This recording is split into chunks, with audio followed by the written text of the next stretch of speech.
Learn about Gemara. We're up to the Tzadik Bava and Aleph. We're continuing to learn about the special exemption by a shoyl.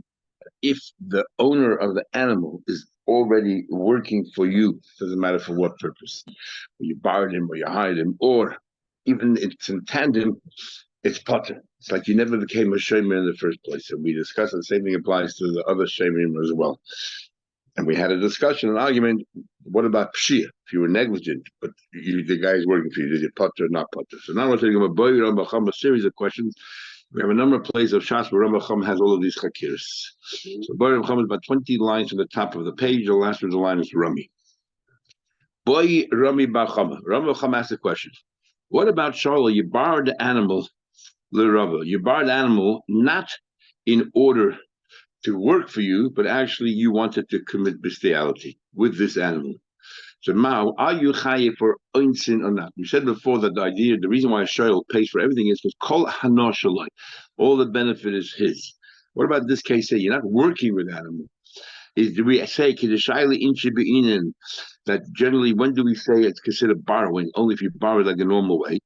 Well, nobody borrows it for this purpose. I did with time of my no. The whole idea why a shoyl is responsible and everything that occurs is because it's for your pleasure. No, here also it's for your pleasure. So it doesn't matter whether it's the norm or not. Next question. What about Shola? You borrowed it not to work with it, but later on, but you wanted people to see you having a number of animals so people think you're wealthy, they'll lend you money, they're prepared to do business deals with you, and so on. So you don't want it for the animal itself, you want it for the appearance of having an animal. The minor being what you could, is it because you have to you took the animal and has value? Or you deal with the mind you'll have no mean you took the animal and you have pleasure directly from the animal. But lucky here, you don't have that at all. Is that considered a shoyl or not? Well, we said before that the criteria of a shoyl is a kol hanor shaloi. What about shoyl lasa b'pachel pruta? You did take it to work. We're asking a series of questions about what considers shayla, because we said before borrowing means kol hanor shaloi. What about you doing it not for work? Let's say you want for appearances, that people should think you're rich. Is that considered kol hanor shaloi? You did it for bestiality, not for working. And now we're saying, what about if you, in the middle of the page, the first line is pachas. What about you take it for work, but to work less than a pruta? Mao, you need money, and there is, so therefore you're a shoyl. Less than a pruta has no value, and therefore it doesn't count. What about Charles State Paris? Now we have the next series of questions. We had exactly the same question in Kedushin of Zayin, where you give a pruta for father. Let's say have two women, and so the father received a pruta, but each woman is only a half. So how do we treat that? Do we look at the recipient, or do we look at the I guess the person that we're dealing with, that we're dealing about? So shal shtei paras, you borrow two paras. Last pruta. If you tell me that a half a pruta of work is nothing, so you borrow two shards together. The aggregate is a pruta. Me means look at the bar in the land of Yika, there's a pruta. I did pachas. You look for a paris, you look at the paris, and each one has less than a pruta. Now, Shalom Shutfin. Here again, the question is, how do we view Shutfin? Does each Shutf, the way the Tzas learns in many places, each Shutf owns 100% of half, or each one owns 50% of the whole? In other words, each one has definitely, I have a half that you have no part of, and you have a half that I have no part of, but you just don't know which one. So therefore, we work on the whole thing. Or the pshat is no, in every inch of land, we're 50%. So Shal Mishut, you borrowed from two partners, Venishale Echemen, and one of them is working for you now. But you're borrowing it, he's working for you as a favor, or you hired him, doesn't matter. So the question is that considered Nishal B'Bailim? Not for the whole thing, obviously, because the other Shuttif is not part of it, but at least for half of your part. Kula Bailim of a whole lekker. Do you need the whole Bailim to have it? Or you know who good me and Mifrim, at least the half that this person owns your potter. If that person owns definitely 50%, you just know which one it is, then I should be potter. But if you learn that they're all mixed together the whole time, then I'm not potter.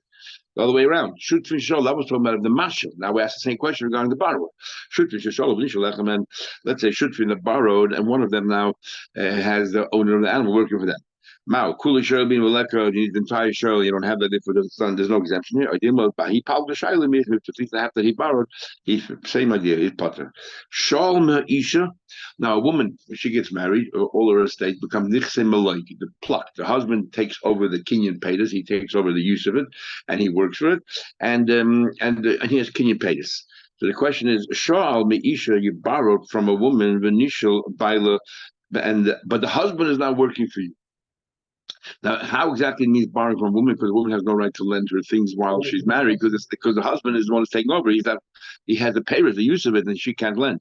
So it means either that the husband lends with her permission, so therefore it's as if she lent it, or he's making it a way that's really the wife's. But not that she herself on her own can lend. She can't while they're married because he has the exclusive use of it. So anyway, or Isha Sheshol Isha Mao, or a woman that borrowed and the husband is not working for that person. How do we view his relationship with the land? He only has the use of it, Kenyan Paris. This is a machlekes actually that we had in Gittin and other places. Kenyan Paris, you go to LA. Do we say Kenyan Paris, use of it as if you own the thing itself or not? I'm letting Rashi, Avin says Rashi, and we'll come back to that. If a guy says to Shliach, say v'hashali imperasi, shali imperasi, says to Shliach, you know what? Lend out my power and lend me with it. So he didn't lend himself out to the borrower. He asked the Shliach, you do it on my behalf. Mao, my baal of mamish binavalak, you need to own it to me. So it says in the passage that the baal imar has to be the baal himself. But or the Shliach did it good enough. What else means? I'm going with the cow. Lend me. Oh, tell the guy I'm gonna work for him. He never told the guy. Anything, yeah. You don't even mock him out of a place in another job. It doesn't matter. The fact that he's under his employee, even as a favor. As we've seen the Gemara, just take a haircut while you're borrowing it. Okay, let's go back to your question earlier. Baal is a machlekes of Yechonish Lakish. What's the relation of the Kenyan Paytas? Well, that's a machlekes. Shliach is a machlekes of Yenis and Rabbi Yeshua, which we had no dharma, as we'll see.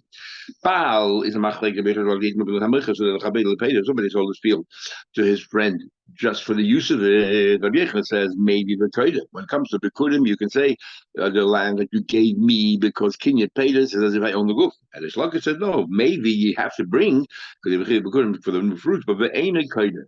You don't say the psukim because you can't say you gave me. All I have is Kenyan Paytas, use of it.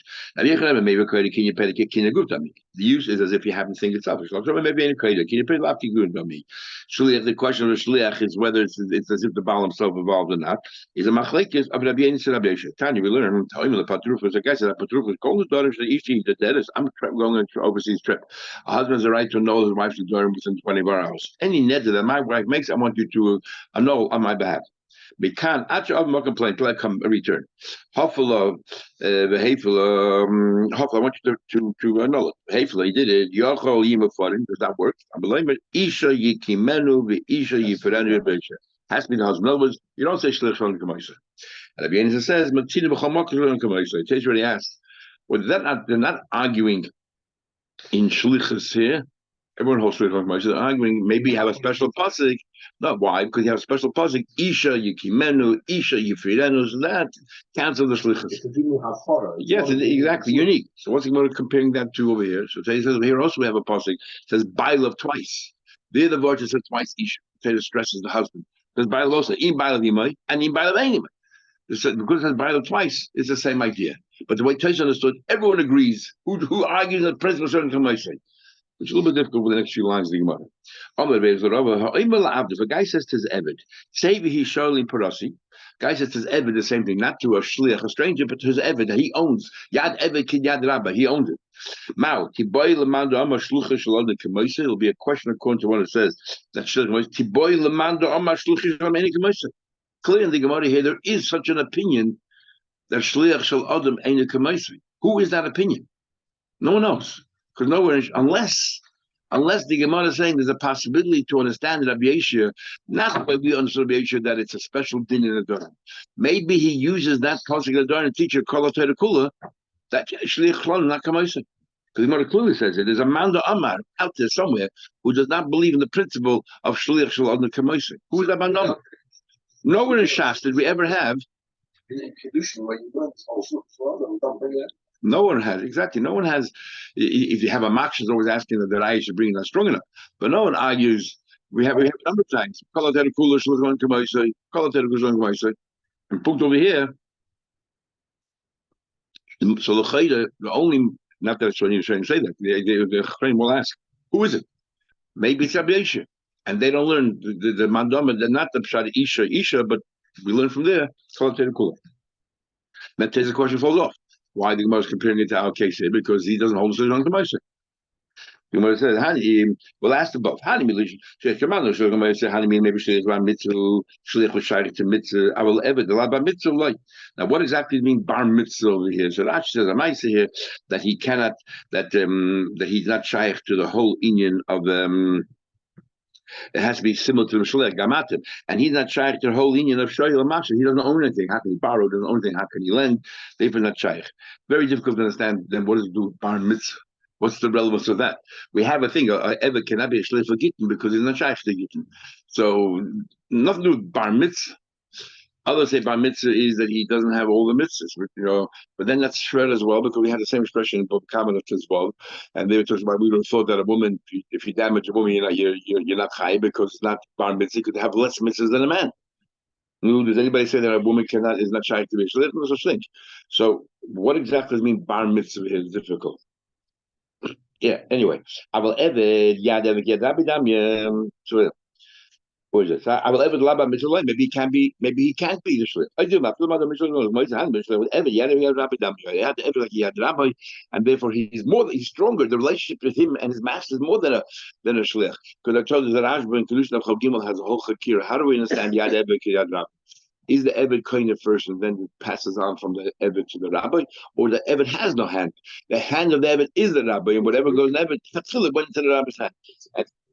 And that's exactly the two questions, the two sides of the here.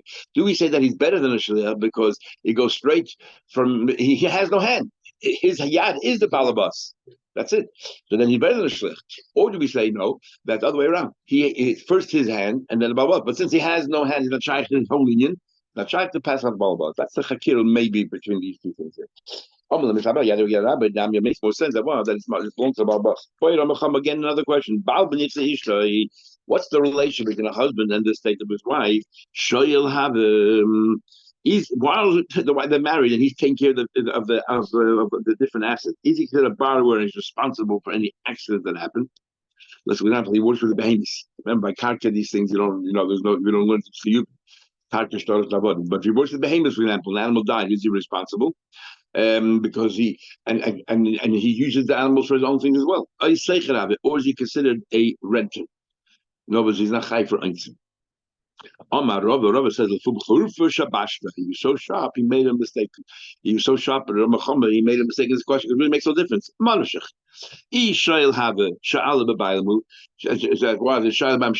is what we learned in Rambam yesterday, that Bava Mishnah. She's always working for him, so it's always like Shaila B'Bailim, and he's and if she's renting, and if he's even considered a seichet, he's still potter because it's chilas bebailim. Because she's always working for him.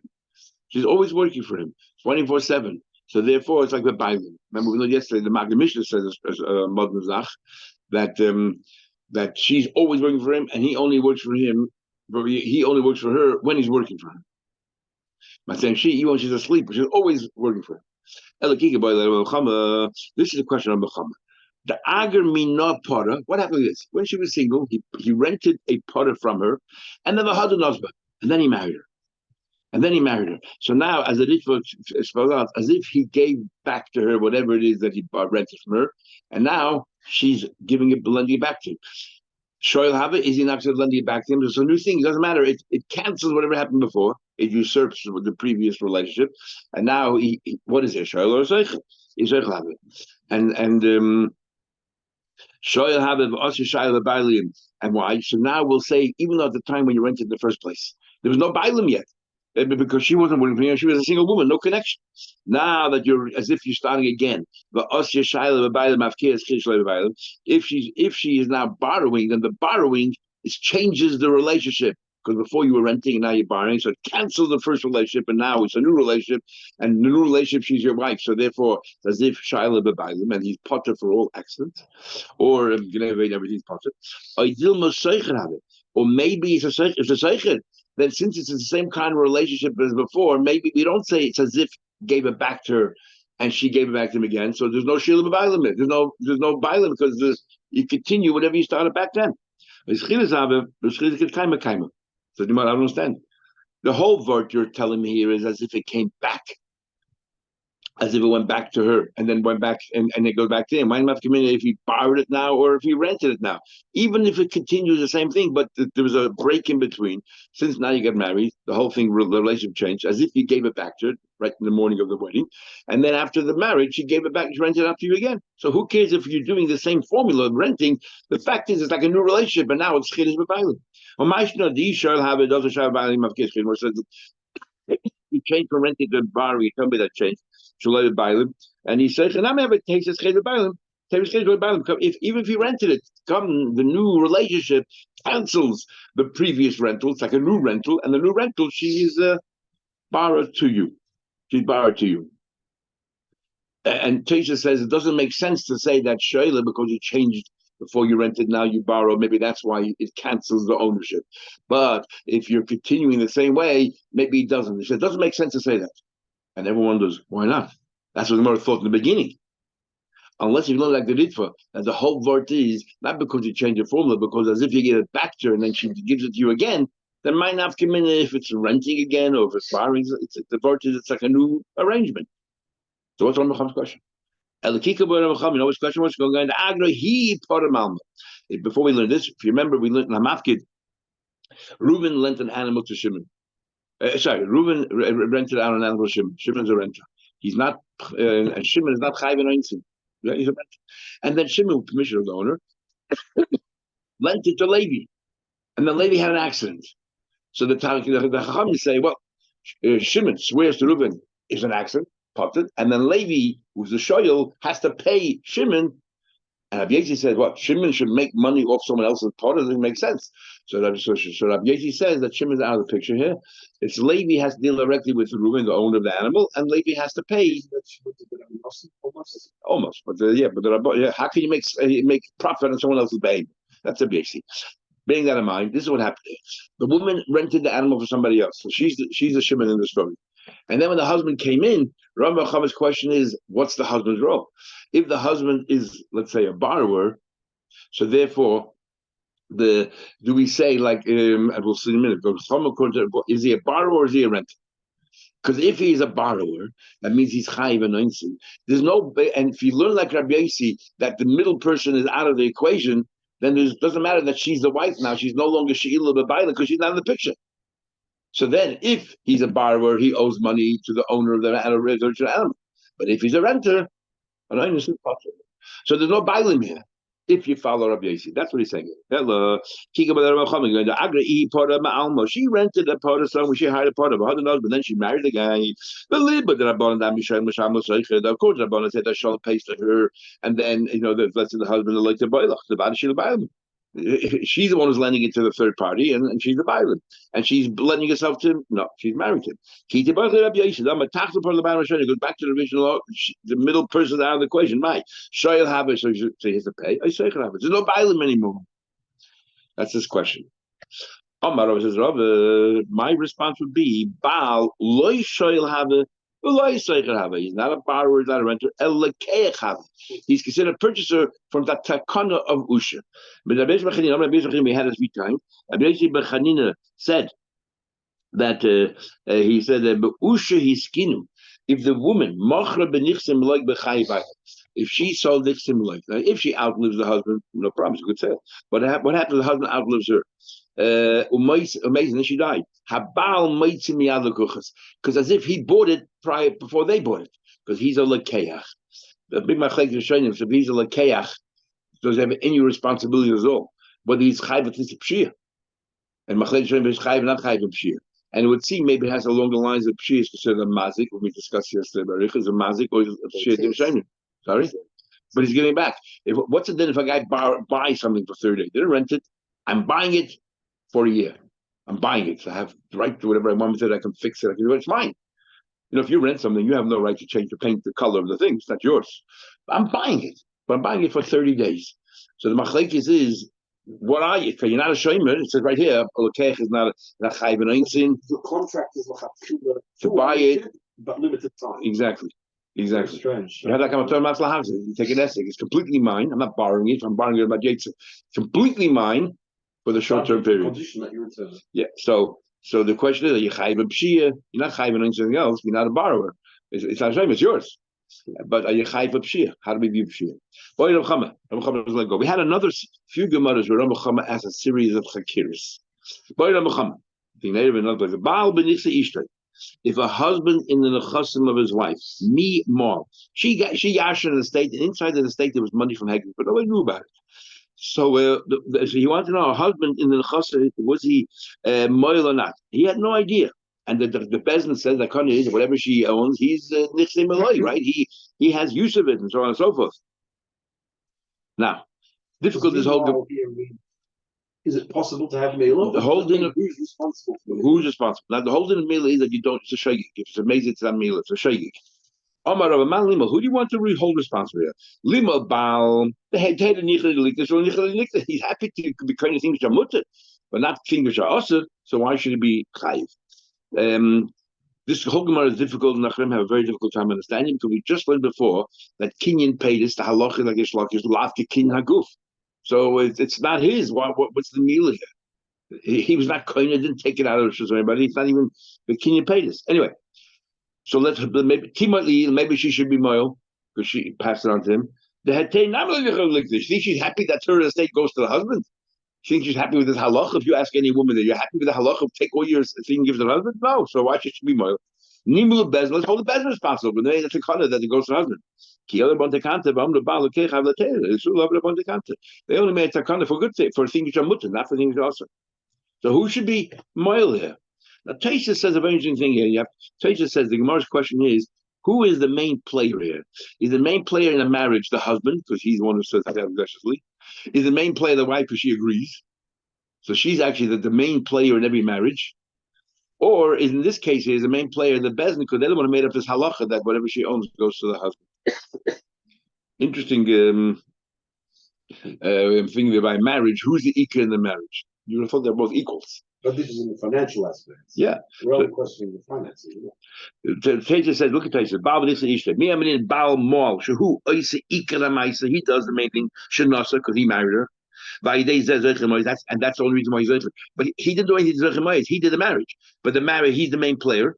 He also ikar amaisa. Shehi nisas life. She's the main player because she married him. A little better. Okay. Elamarav says Rava. Baal mites, you know, when the husband mites is when he spends the money. Meaning to have a mites every time. If in other words, Cold Mite didn't spend the money, he didn't want to be kind. But the moment he spent the money, even though he didn't know there was Hegesh money, that's when you become a mite. We have a general question now. We never introduced the idea of Mesa Mas Malacha. The only exception that a shayla is potted is if he borrowed something to work with and it died during that job. I rented your car to drive and it broke down driving. I'm not responsible because that's what I rented it for in the first place. I borrowed it for in the first place. See, Boilu. So the Gemara asks a question. Kachash basa machmalacha. You're working in the animal got weaker. My amalahu ben abandon chil kibrei avishma. Beklal. What do you mean? What are you asking? It said sound like you're saying. Sound what you're saying. If it died doing work, you're chayiv. Your question is only got weaker. Name let him say leukben bekilsa shield. Do you think I borrowed it to keep it in a pen, to keep it in a tent, keep in jail? I borrowed it to work, and I did what I borrowed it for, and it broke. What do you want me to do? And this is where we introduce this whole idea. I don't have to tell you that for all the God who's weaker, you're potter. I feel amazing potter. Even if it died during the work, in the course is potter. So this is the mucker. Interesting. I didn't borrow it to keep it locked up. I was a person. We had this whole idea in Baba Kama. This concept is in the Firal. Ain't shamim legan for legazin. So legazin break something. Can they give the pieces back to the guy and then make up a difference or not? Shmuel over there. Ain't shamim legan legazin. What about a mazik? So here we have a machlek that is showing him how to look talking about it. I was a person that showed nagam chabri. Yeah, he borrowed an axe from his friend. But it broke. It broke. He broke it deliberately. Also, the Kameh, the Rabbi came for Rabbi Amalazil Isasada. Sorry, see, first this case here, it broke during his work. So Rabbi said, "Bring proof the lav shani, but you did exactly what was meant to be done. You didn't do anything abnormal." And the Yifti Yipata. Why? Mesa Machad Malach. Be like a Sadimai. What if you have no witnesses? What's it do? Toshma Kabinir, the person, the Shon Lag Machaber eat and broke. This time we say he did it on purpose. It was negligent. Also, Amalazil Shalom, go pay, but Nargam Alya. Go pay the full price of the X. And according to Rashi, the idea of the full price of the X is, you can't give the parts back and say, okay, I'll pay you the pieces and I'll pay the difference. You got to give a brand new one, replace it. I'm not going to Rashi, that's a din. Why can't you give the pieces? The Rab was quiet. The Hilchas Kirav Kahana Rasi, the Mahadele Tavre, he gives her the pieces, the Mario laid the main money, then he just makes up supplements of difference. That's how Rashi learns. It doesn't make sense. The din is that you give that a mazik can give a shavik kesef a kesef. Why can't they give back the pieces and supplement difference? So Taisa learns is talking about a case here is when it broke, the pieces were worth, let's say, the axe was $100. When it broke, the parts of it were worth $20. By the time you got to the bezin, it's worth now only $5. That difference between the 20 and the 5. Can the mazik, or in this case of the shomer, say, look, I'm calculating at $20, I owe you 80, take the parts, or say, no, look at it today. And that's the machlekes. Rav says ma'alya means that the parts belongs to the shomer, and therefore any devaluation in the shomer devaluation, you want to give it back to the guy, no problem, but it's today's value. And then Rav say no, that by a shomer it's considered a mazik. He never took that part away from the owner of the axe, and therefore it was $20 when I broke it. I now with 5. Who cares? It was $20 when I broke it. I don't control the market values, and I only owe difference between 20 and 100. Whoever the person that showed down he borrowed a leaf, but it broke. I decided bring proof to Lashon is again. If Mesa Machman Malacha, you are potter. And whoever the show Shunder Mechaber, he borrowed a cat from his friend. He had mice. He had a mice problem, so he borrowed a cat. The mice gagged up and killed the cat. What happened in this case here? Now, there's 2 ways for a cat to, cat can just go ahead and eat them all up, or you can go and stamp at them and kill them out. So the question is, do we say, look, that's what you took the cat for, to get rid of the mice? So it's Mesa Halacha, or maybe it's not this, maybe it's not so.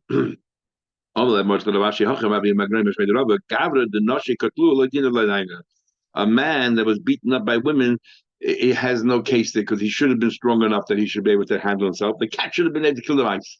And therefore, if the mice killed the cat, then it's not normal. It's not called Mesa Machalach. Ikadamri, others say that instead of stamping the mice, he was higher. He took him to eat the mice. He all kept on eating so many mice. Eventually, he heated up and he burst. What do we do over here in this case over here? Do we say Mesa Machalach or not? A man who continues having intimacy with a lot of women and eventually he dies. There's no case there. He should have controlled himself. He should know when to stop. The cat should know when to stop. Okay, we'll stop over here and continue tomorrow.